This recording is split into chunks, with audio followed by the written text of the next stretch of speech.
पिछले कुछ समय से सरकार किसानों को जैविक खेती की ओर प्रेरित करने के प्रयास कर रही है।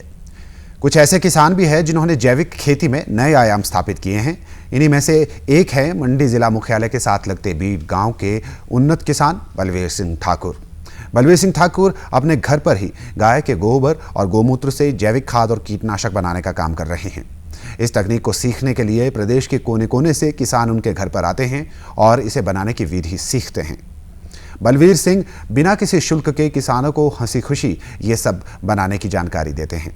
बलवीर ने वर्ष 2018 में पालमपुर में पद्मश्री सुभाष पालेकर जी से प्राकृतिक खेती का 7 दिवसीय प्रशिक्षण हासिल किया।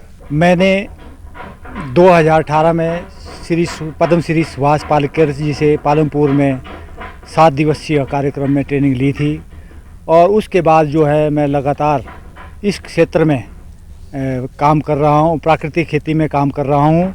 मैं मास्टर ट्रेनर भी हूँ और मैंने आज तक जो है लगभग 30 कैंपों में भाग लिया और कम से कम मैंने जो है 600-700 किसानों को जो है प्रशिक्षण भी दिया हुआ है।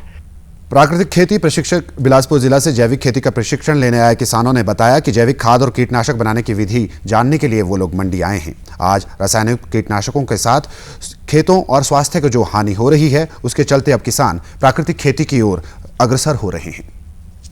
मंडी में हमारे यहाँ पे बलवीर जी हैं जो कि यहाँ जैविक खाद का बनाने का काम भी करते हैं और जैविक खेती भी साथ में कर रहे हैं।